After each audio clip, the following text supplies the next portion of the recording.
बडोदा संस्थान आहे, इथं बाबासाहेबांनी नोकरी केली। आताच आपण ज्या ऑफिसमध्ये बाबासाहेब काम करायचे आपण ते ऑफिस देखील बघितलेलं आहे।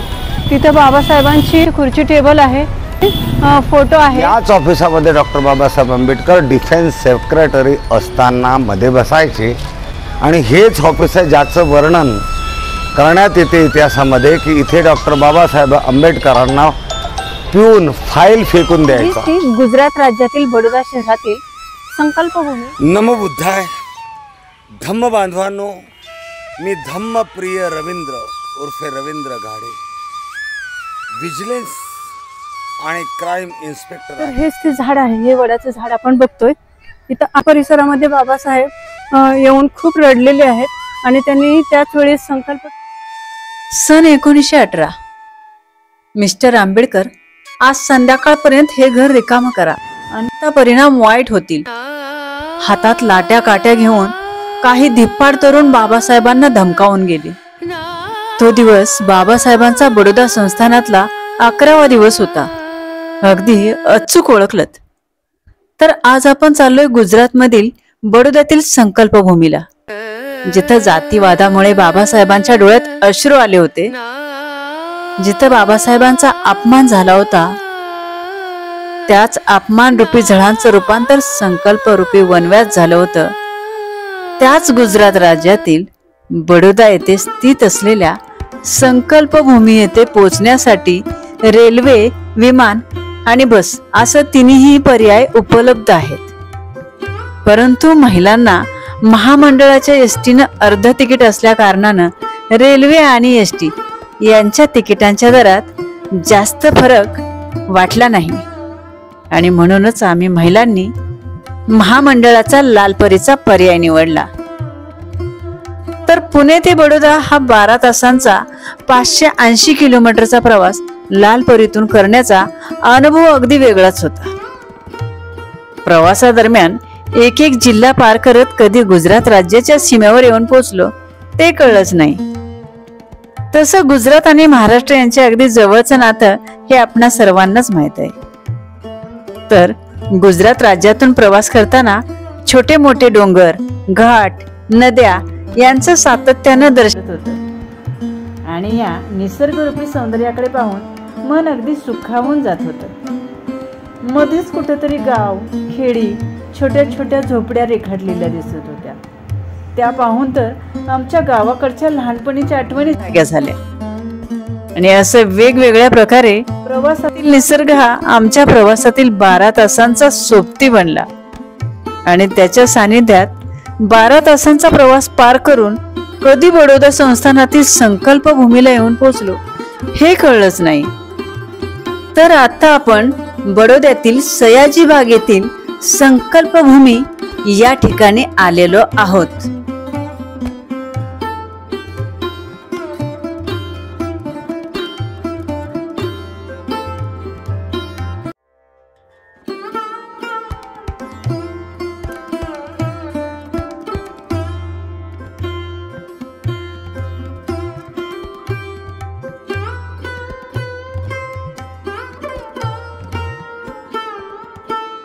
जय भीम।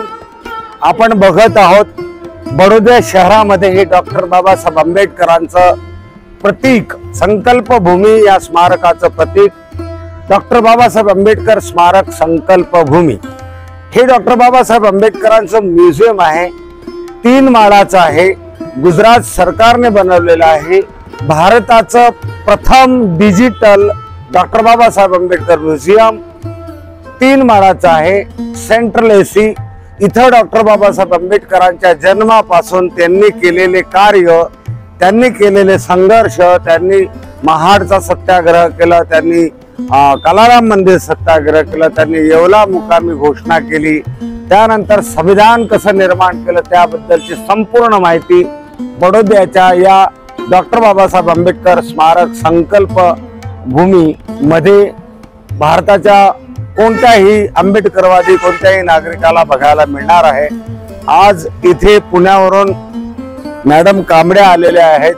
त्यांनी सकाळी संकल्प भूमी ज्या ठिकाणी डॉक्टर बाबासाहेबांचे अश्रू ढळले, जिथे त्यांनी संकल्प केला समाज परिवर्तन करण्याचा, त्यांनी भेट घेतली. त्यानंतर आता ते संकल्प भूमी स्मारक या ठिकाणी आलेले आहेत. संपूर्ण माहिती या काम चालू आहे. डिजिटल आहे. संपूर्ण डेकोरेशनचं काम चालू आहे. त्यामुळे प्रवेश बंद केलेला आहे. 6 महिन्यामध्ये संपूर्ण तयार होऊन जाईल आणि लोकांच्या दर्शनासाठी त्याला मोकळं करण्यात येईल. राज्य गुजरात राज्यावर सर सयाजीराव गायकवाडांचं शासन चालत होतं. अरे हा इथे लागलेला आहे. सर सयाजीराव गायकवाडांचं ॲडमिनिस्ट्रेशन ऑफिस. इथं त्यांचे मंत्री सेक्रेटरी वगैरे राहायचे आणि इथून सगळ्या गुजरात राज्याचा कारभार होत असायचा. डॉक्टर बाबासाहेब आंबेडकर जेव्हा डिफेन्स सेक्रेटरी बनून आले ते ह्याच संस्थानामध्ये इथेच ते हजर झाले, उपस्थित राहिले. समोर पलीकडे आता आम्ही तुम्हाला नेणार आहोत. आज तिथे कलेक्टर ऑफिस आहे, तेही ॲडमिनिस्ट्रेशन ऑफिस होतं आणि डॉक्टर बाबासाहेब आंबेडकर तिथे डिफेन्स सेक्रेटरी म्हणून बसायचे. त्यांचं आजही ऑफिस आहे.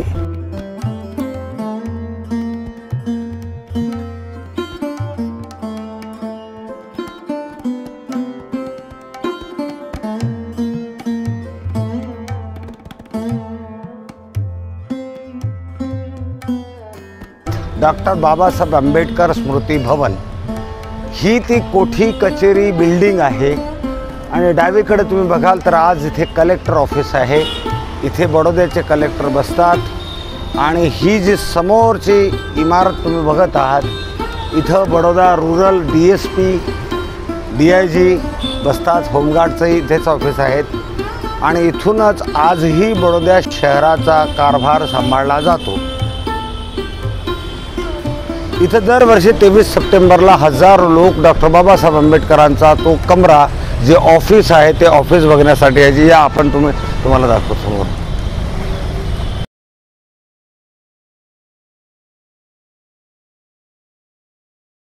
याच ऑफिसामध्ये doctor Babasaheb Ambedkar defence secretary असताना मध्ये बसायचे आणि हेच ऑफिस आहे ज्याचं वर्णन करण्यात येते इतिहासामध्ये की इथे डॉक्टर बाबासाहेब आंबेडकरांना पिऊन फाईल फेकून द्यायचा.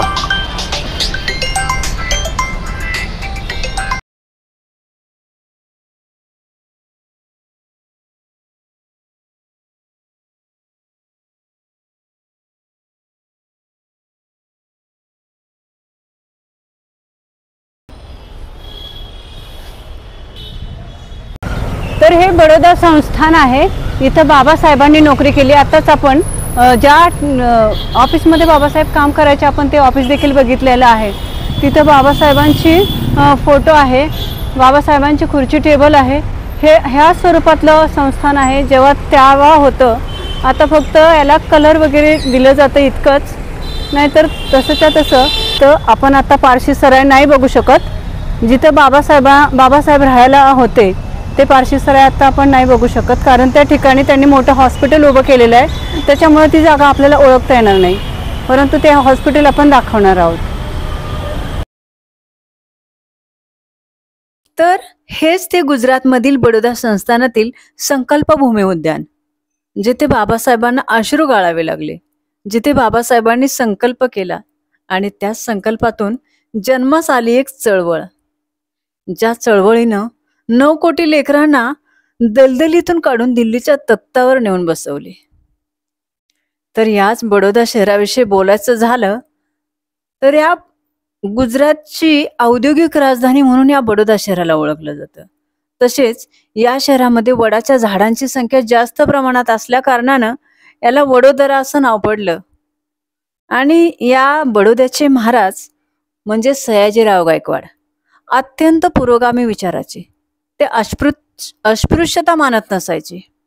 उलट अस्पृश्यांच्यासाठी त्यांनी कितीतरी शाळा काढल्या, चालतं फिरतं वाचनालय त्यांनी काढलं, तसेच इत्यादी कार्यक्षेत्र सुद्धा त्यांनी उभी केली. तर अशा या बडोदा शहरामध्ये बाबासाहेब नोकरीसाठी 2 वेळा आले होते.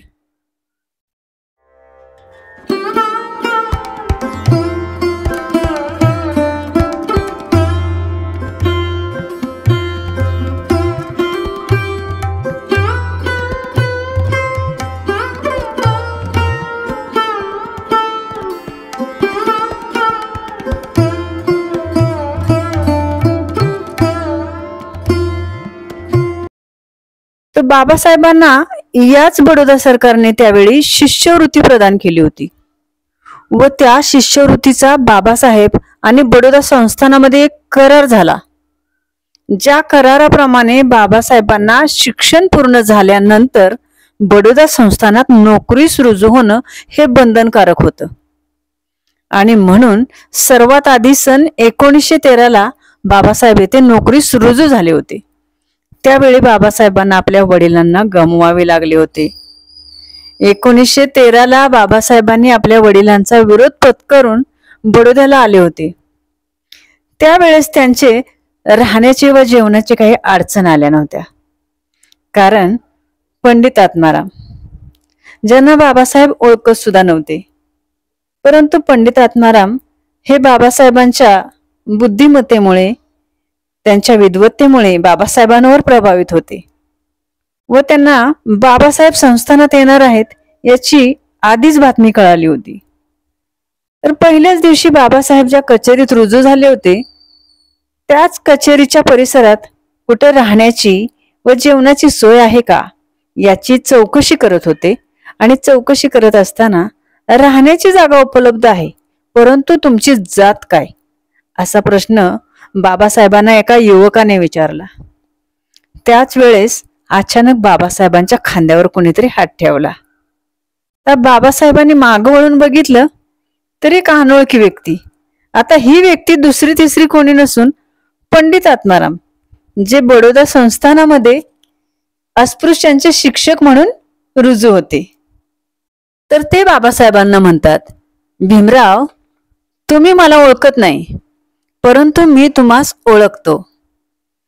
आज सायंकाळी मी तुमच्याच भेटीला येणार होतो. व त्यांनी बाबासाहेबांना आपली ओळख करून देत म्हणाले. आणि पुन्हा ते बाबासाहेबांना म्हणाले, चला, राहण्याची व जेवणाची संपूर्ण व्यवस्था मी केली आहे. व त्यांनी बाबासाहेबांच्या हातातील बॅग घेतली, बाबासाहेबांची बॅग उचलली आणि बाबासाहेबांनी त्यांच्या हातातली बॅग ओढून घेत म्हणाले, धन्यवाद, परंतु मी माझा भार स्वतः उचलतो. आणि असं म्हणत दोघेही हसत हसत खोलीच्या दिशेने रवाना झाले. त्यावेळी कामावर रुजू झाल्यानंतर काहीच दिवसातच रमाईंची तार आली. त्याच्यामध्ये लिहिलं होतं की रामजी बाबांची प्रकृती अत्यंत गंभीर आहे, तब्येत बरी नाही. आणि बाबासाहेबांनी हे पत्र तार वाचल्याबरोबर मुंबईला परत निघण्याचा निर्णय घेतला. आता मुंबईला जाताना बाबासाहेबांनी बडोद्यातून ट्रेनमध्ये बसले होते आणि ती ट्रेनमध्ये सुरत येथे थांबणार आहे असं बाबासाहेबांना माहित होतं. म्हणून बाबासाहेबांच्या लक्षात आलं की आपल्या वडिलांना सुरतची बर्फी आवडते, म्हणून वडिलांची आवडती सुरती बर्फी घेण्यासाठी बाबासाहेब गाडीतून खाली उतरले. आणि दुर्दैवानं रेल्वे निघून गेली आणि त्यामुळेच बाबासाहेबांना मुंबईत पोचण्यासाठी तब्बल 1 दिवस उशीर झाला होता. आणि इकडं रामजी बाबांनी बाबासाहेबांच्या भेटीसाठी डोळ्यात प्राण आणून बाबासाहेबांची वाट बघत होते. अगदी भीमरावांना शेवटचे पाहता यावे यासाठी रामजी बाबांनी प्राण राखून धरला होता. आणि जेव्हा बाबासाहेब मुंबईला पोहोचले, रामजी बाबांनी बाबासाहेबांना बघितलं आणि भीमरावाच्या डोक्यावरून रामजी बाबांनी हात फिरवला आणि तत्क्षणी त्यांनी कायमचे डोळे झाकले आणि या जगाचा निरोप घेतला. त्यावेळी दुःखातून कसंबसं सावरत बाबासाहेबांनी पुढील शिक्षणाचा विचार करून ते परदेशात पुन्हा शिक्षणासाठी रवाना झाले. आणि तेथील शिष्यवृत्ती जेव्हा संपली तेव्हा आपलं शिक्षण अर्धवट टाकून दुसऱ्या वेळेस बाबासाहेब या बडोद्यास आले, ते 1918 साली. तर मुंबईमधून बाबासाहेब या बडोदा स्थानकात रेल्वेने येऊन पोहोचले. परंतु यावेळी पंडित आत्माराम हे बडोदा संस्थानात नसल्याचे त्यांना आधीच कळालं होतं. आणि त्यामुळे रेल्वे स्थानकात बाबासाहेब बराच वेळ विचार करत बसून होते. त्यांच्या सोबतचे जे प्रवासी होते ते उतरून निघूनही गेले होते, परंतु बाबासाहेब मात्र विचार करत तिथंच बसून होते. आता स्थानकाबाहेर काही टांगा चालक, ज्यांना त्यावेळी हॅकनी ड्रायव्हर असं म्हणत, ते बाबासाहेबांना पाहत होते. त्यातीलच एकाला बाबासाहेबांनी राहण्याची कुठे जागा आहे का असं विचारलं असता त्याने पारशी सराय हा पर्याय सुचवला. पारशी सराय हा पर्याय बाबासाहेबांना पटला, कारण पारशी लोक अस्पृश्यता मानत नसायचे. मग बाबासाहेब त्या टांग्यात बसले आणि पारशी सराय या ठिकाणी आले. परंतु तेथील पारशी व्यवस्थापकाने बाबासाहेबांना तिथे राहता येणार नाही असं ठणकावून सांगितलं, कारण आम्ही येथे फक्त पारशी लोकांनाच राहू देतो असं त्या पारशी व्यवस्थापकाने बाबासाहेबांना सांगितले. परंतु त्या राहण्याच्या जागेकडे पाहता बरेच दिवस या ठिकाणी कोणी ग्राहक आलं नसल्याचे बाबासाहेबांना कळत होते, दिसत होते. म्हणून बाबासाहेब त्यांना म्हणाले की जर मी जास्तीचे पैसे देऊ केले तर मी राहू शकतो, कारण तुम्हालाही 4 पैसे मिळतील आणि मलाही राहता येईल. तेव्हा त्या व्यवस्थापकाने ते मान्य केलं आणि बाबासाहेबांनी त्या ठिकाणी एदलजी सोराबजी या नावाने बाबासाहेब त्या ठिकाणी राहू लागले. आणि थोडे जास्तीचे पैसे सुद्धा त्यांनी त्या व्यवस्थापकाला देऊ केले. तर बाबासाहेब त्या पारशी सरायमध्ये राहत होते. पारशी सराय म्हणजे धर्मशाळा, त्या पारशांची धर्मशाळा. तर ज्या ठिकाणी राहत होते त्याचे वर्णन सांगायचं झाल्यास, रात्री संपूर्ण अंधार, एक चिमणीचा दिवा जो फक्त 2 इंच अंतरापर्यंतच प्रकाश देत असे. आणि त्यात रात्रीचे त्या खोलीत वटवागळे येतात व रात्री झोपेत अंगावर मोठमोठे उंदीर फिरत, कधी कधी तर चावा घेत असायचे बाबासाहेबांना. अगदी एका कैद्याचे राहण्याची जागा तरी यापेक्षा चांगली असावी, पण ती जागा बाबासाहेबांना त्यावेळी सुद्धा खूप महत्वाची होती, कारण जातीवादामुळे इतरत्र कोठेच जागा मिळत नव्हती. तर अशा प्रकारे राहण्याची कशी तरी नाव वगैरे बदलून राहण्याची सोय झाली. परंतु ऑफिसचं काय, ऑफिसमध्ये बसण्यासाठी बाबासाहेबांना कित्येक दिवस टेबल नव्हता. मग काही दिवसानंतर बाबासाहेबांना टेबल देण्यात आला, तो पण इतर लोकांपासून दूर दूर ठेवण्यात आला. तो टेबल, पाण्याचा माठ बाबासाहेबांसाठी वेगळा. आणि इतका सर्व त्रास सहन करून बाबासाहेब त्या ठिकाणी राहिले.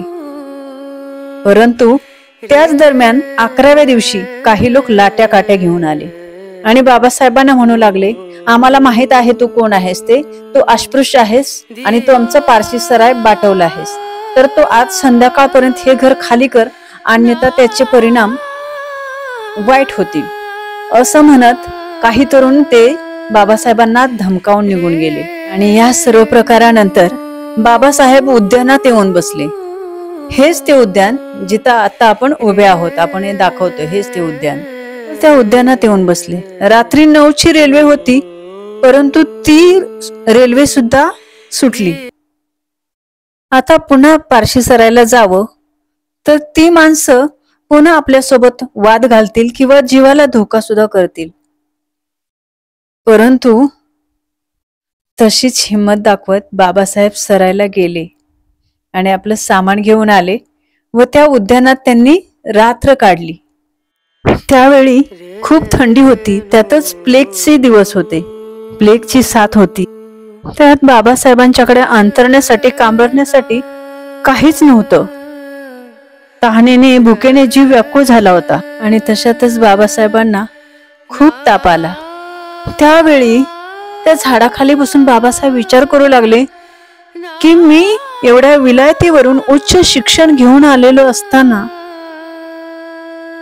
माझी ही परिस्थिती अशी केली या लोकांनी, तर या बहुजन समाजाची, या दलदलीतील लोकांची काय परिस्थिती असेल, काय परिस्थितीला तोंड देत असतील, हा विचार बाबासाहेबांनी केला. आणि तिथेच बसून ढळाढळ अश्रू ढाळले आणि संकल्प केला की अशा या विषमतेच्या रूढीचा पाठीचा कणा मोडून या देशात समता प्रस्थापित करेनच. हा संकल्प बाबासाहेबांनी त्यावेळी तिथे केला आणि खरोखरच या बाबासाहेबांच्या संकल्पामुळे, या संकल्पाने विषमतेच्या आगीत होरपळून मृत झालेल्यांच्या मध्ये जीव आणला आणि मुक्यांना वाचा फोडली, ते बाबासाहेबांच्या या संकल्पाने. तर हीच ती संकल्पभूमी आहे. आपण पाहतो इथेच आपण आलेलो आहोत.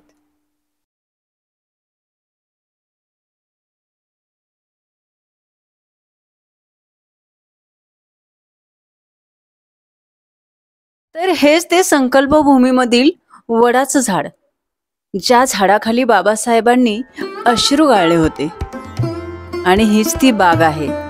याच बागेमधलं हेच ते वडाचं झाड आहे. आणि इथं बाजूला बाबासाहेबांचा पूर्णाकृती पुतळा बसवलेला आहे, असं आपण पाहतच आहोत. तर अशा प्रकारे उच्च शिक्षित, विलायतीवरून शिकून आलेल्या, विद्वान असलेल्या बाबासाहेबांना इथं या बडोदा संस्थानात येऊन आपला मान सन्मान गमवावा लागला, कितीतरी अपमान सहन करावा लागला, फक्त आपल्यासाठी, हे अगदी जवळून पाहण्यासाठी. सर्वांनी इथं एकदा तरी येऊन अवश्य भेट द्या, कारण याच बडोद्यातील संकल्पामुळे आज आपल्या सर्वांच्याच आयुष्याची कायापालट झाली आहे. आणि आज आपण अंधारात असलेलो आपण सर्व शुभ्र प्रकाशात येऊन बसलोय बाबासाहेबांच्यामुळं. तर नक्की या इथून तुम्हाला काही नेता आले नाही तरी एक गोष्ट मात्र तुम्ही नक्की घेऊन जाल, ती म्हणजे बाबासाहेबांनी इथं जे जे सहन केलंय त्या सहनशीलतेच्या ज्वालांची ऊर्जा ती सोबत घेऊन जाऊ शकता. आणि कोणत्याही खोट्यांना बळी न पडता स्वाभिमानानंच जगायला शिकवेल अशी ऊर्जा तुम्ही सोबत घेऊन जाल. तर नक्की या. तर हे आहेत आपल्यासोबत धम्मप्रिय रवींद्र गाडे साहेब, आपले धम्मबंधू, जे या बडोदा शहराचे स्थानिक रहिवासी आहेत, ज्यांनी इथल्या परिसराबद्दल आपल्याला उत्तम अशी माहिती त्यांनी आपल्याला दिली आहे. तर चला आपण त्यांची ओळख करून घेऊया. तर जय भीम, नमो बुद्धाय गाडे सर. तर कृपा करून आपल्या दर्शकांना तुम्ही तुमच्याबद्दल थोडक्यात माहिती सांगा. नमो बुद्धाय. धम्म बांधवांनो, मी धम्मप्रिय रवींद्र उर्फे रवींद्र गाडे, विजिलन्स आणि क्राईम इन्स्पेक्टर आहे. Milind college of arts and सायन्सचा विद्यार्थी आहे. 12-15 वर्ष आर्मीमध्ये काढल्यानंतर 1995 पासून मी सतत सामाजिक मुवमेंटशी जोडलेला आहो. माझी प्रथम संस्था भारतीय दलित पेंथर आणि आता गेल्या 20 वर्षापासून मी भारतीय बौद्ध महासभेचा बौद्धाचार्य म्हणून कार्य करीत आहे. क्रांतिकारी बदल घडवून आणणे हे माझ्या जीवनाचा उद्देश आहे. त्यासाठी मी बडोद्याहून आचरणशील बौद्ध समाज निर्माण कसा होईल त्यासाठी सतत प्रयत्नशील आहे. बडोद्यामध्ये संकल्पभूमी आहे. 23 सप्टेंबर 1918 रोजी डॉक्टर बाबासाहेबांशी विडंबना झाली आणि ज्या झाडाखाली डॉक्टर बाबासाहेब आंबेडकर बसले आणि त्यांनी सामाजिक स्थितीबद्दल चिंतन केलं आणि मनामध्ये सामाजिक परिवर्तन, धार्मिक, राजनैतिक परिवर्तन घडवून आणणे किती गरजेचे आहे याचा जो संकल्प केला तो ज्या झाडाखाली बसून केला, ज्या ठिकाणी बसून केला, ते झाड शोधणारी ते ठिकाण शोधणारी टीम म्हणजे भारतीय दलित पॅन्थरची टीम.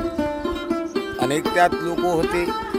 त्यापैकी माजी अध्यक्ष म्हणून मीही त्या टीममध्ये सामील होतो. बडोद्याची संकल्पभूमी शोधून काढण्यामध्ये आणि त्या ठिकाणी एक परमानंट चबुतरा बनवण्यामध्ये आणि त्या ठिकाणाची ओळख भारतभराच्या लोकांना करून देण्यामध्ये माझा प्रचार आणि प्रसाराचा फार मोठा भाग आहे. 2002 मध्ये अरुण कांबळेंच्या हातून आम्ही या संकल्पभूमीचं उद्घाटन केलं होतं. नंतर अनेक कार्यक्रम देण्यात आले. 2015 मध्ये राष्ट्रीय लेवलवर प्रथम वेळेस संकल्प दिवस महोत्सव साजरा करण्यात आला. तेव्हापासून 23 सप्टेंबरला दरवर्षी बडोद्याला संकल्प दिवस साजरा करण्यात येतो. भारताच्या कान्याकोपऱ्यातून आंबेडकरवादी लोक तिथे येतात. यावर्षीही आम्ही मोठ्या प्रमाणामध्ये हा दिवस साजरा करणार आहोत. 1,500 लोक श्रमण दीक्षा घेणार आहे आणि 450 महाराष्ट्रीयन बांधव बौद्ध धम्माची दीक्षा घेणार आहेत. ही दीक्षा संविधानिक दीक्षा गणली जाणार. म्हणजे यामध्ये लोकांचे आडनाव बदलण्यात येतील. नामांतर, धर्मांतर. तर नामांतरचा जो मुद्दा आहे, आमची ओळख हिंदू म्हणून नव्हे तर आमची ओळख बौद्ध म्हणून कशी निर्माण होईल. तर आमचे आडनाव जातीवाचक आहे, वर्णवाचक आहे आणि हिंदूवाचक आहेत. आम्हाला समाजाचं, बौद्ध समाजाचं वेगळं आकर्षक असं अस्तित्व निर्माण करायला पाहिजे. त्यासाठी आमचे आडनावं, आमची जुनी ओळख बदलणे गरजेचं आहे. तर आम्ही धम्मप्रिय, बुद्धप्रिय, संघप्रिय असे आडनावं लावून गुजरात गव्हर्नमेंटच्या धार्मिक परिवर्तनाच्या कायद्यानुसार कलेक्टरची परमिशन घेऊन विधिवत बौद्ध धर्माची दीक्षाण घेणार आहोत आणि देशाला संकल्प भूमीवरून हा संदेश देणार आहोत की या आचरणशील, आकर्षक, संघटित, सशक्त, गुणवान, धर्मवान, शीलवान असा बौद्ध समाज निर्माण करू. मी बौद्धाचार्य धम्मप्रिय रवींद्र, बडोदा, गुजरात.